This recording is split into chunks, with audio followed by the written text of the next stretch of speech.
जय हो जय हो जय हो जय हो जय हो जय हो शीतला मैया खमतराई के शीतला मैया।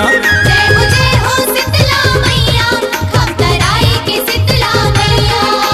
जस तोरे गावा वो सेवा बजावा वो लागा तोरे पैया। जस तोरे गावा वो सेवा बजावा वो लागा तोरे पैया। जय हो शीतला मैया खमतराई के शीतला मैया। जय हो शीतला मैया खमतराई के शीतला मैया।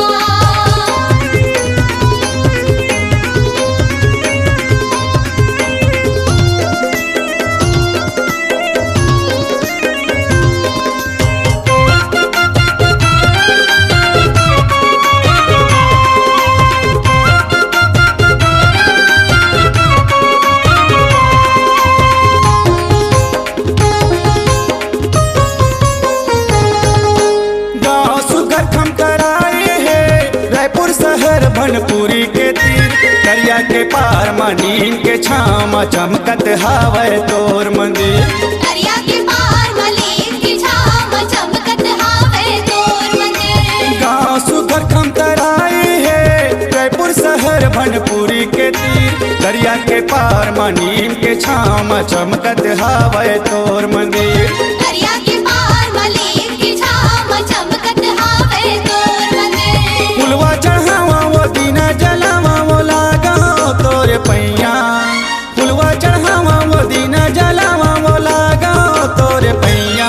जय हो जय हो जय हो जय हो जय हो शीतला मैया खमतराई के शीतला मैया।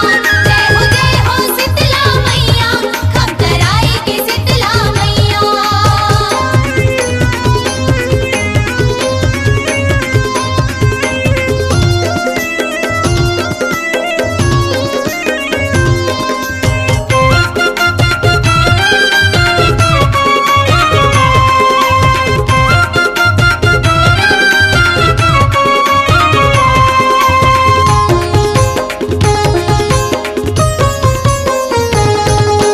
दुख पीरा रोग राई हरे आके दाई तोर डेहरी।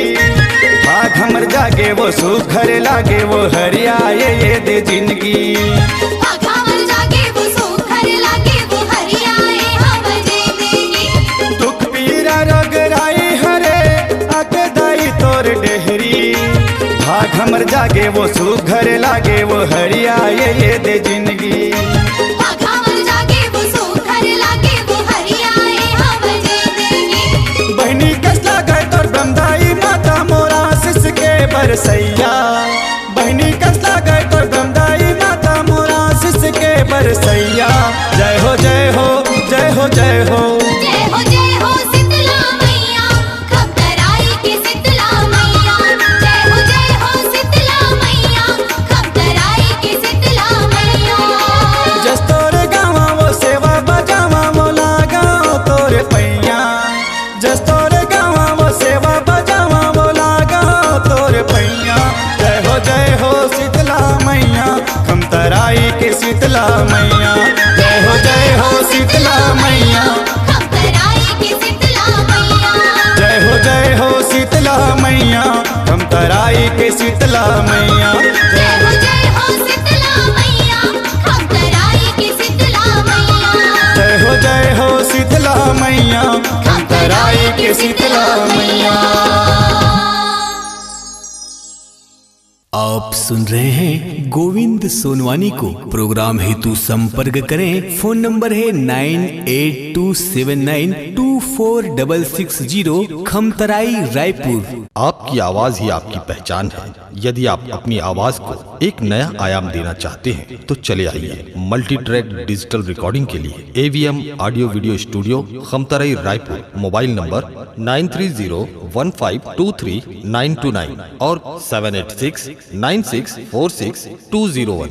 यदि आप नए एवं पुराने गीत सुनना चाहते हैं तो avmgana.com में जाकर गाना फ्री डाउनलोड करें और YouTube चैनल में AVM गाना और KK कैसेट्स को